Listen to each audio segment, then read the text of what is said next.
Hello traders, Rich here, and here's a quick but detailed update on AUDCAD.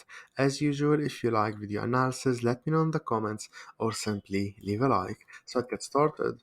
As we clearly see, CAD had been overall bearish for a while, making lower lows and lower highs trading inside this falling channel, and we are currently retesting the upper band, this upper trend line acting as a non-horizontal resistance. Moreover, we are also retesting a horizontal resistance. That's why this area is a very strong zone to look for sell setups, of course, unless we break it upward in an aggressive manner. In this case, this resistance would become a support, and on the retest of it, we'll be looking for buy setups. But for now, let's take it step by step, right?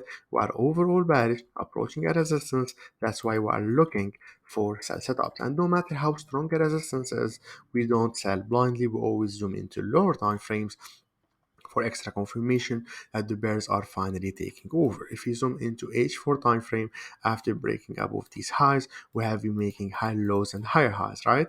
So for the bears to take over from a market structure perspective, we need to see a break below the previous major low, which is currently around this area, lining up with a 0.91. If you zoom into H1 time frame, we can see that we are trading inside this rising channel, as we can see in red. So for the bears to take over, we need to see a break below it, and as I showed you from H4, below this major low. When this happens, when we have this break, the sell would activate. Let me show you. Here we go. When we have this break below both 0.91 and lower trend line, we will enter a sell. The stop loss would be above the previous swing high, which might be here or even lower. It depends on the case. And we target a 1 to 2 risk to reward ratio to have an edge over the market from a risk management perspective.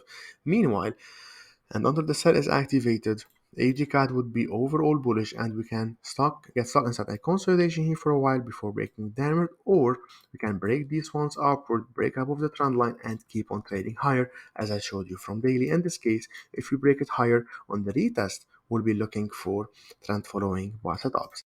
Before we continue, I want to tell you about Tickmill. Tickmill is established in 2014 and is one of the leading Forex and CFD brokers with registered users from more than 200 different countries. Tickmill is a no-dealing desk and ECN broker regulated in many countries like the UK, Cyprus, and recently in South Africa. With Tickmill, you can trade a wide range of instruments, starting from Forex to indices, commodities, and even crypto. Most importantly, with very low spreads and trading fees. If you don't have an account yet, make sure to create one using my referral link in the description below to benefit from 5% discounts on your trading fees.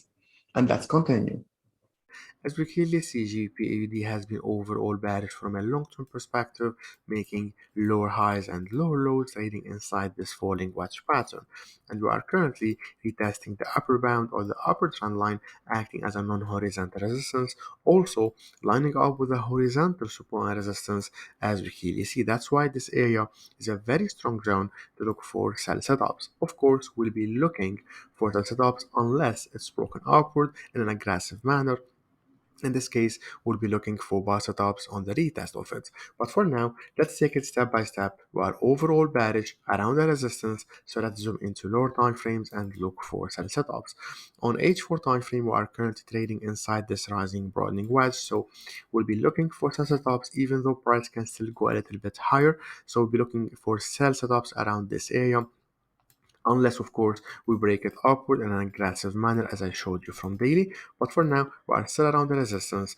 So from a medium term perspective, I'm waiting for something like this and a break below it. From a short term perspective, around this zone, we'll be also looking for sell setups on lower time frames. If you zoom into H1 for example, we can see that lately we have been trading inside this channel.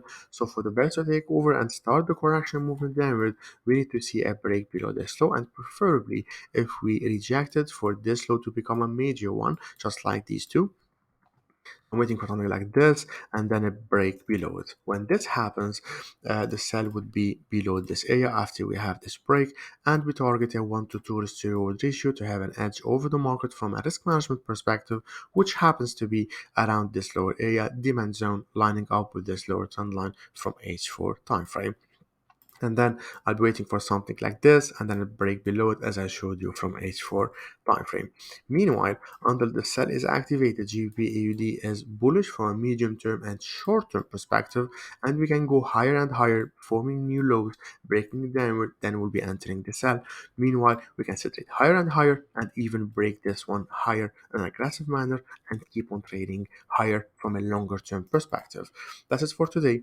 Best of luck, and I'll see you tomorrow.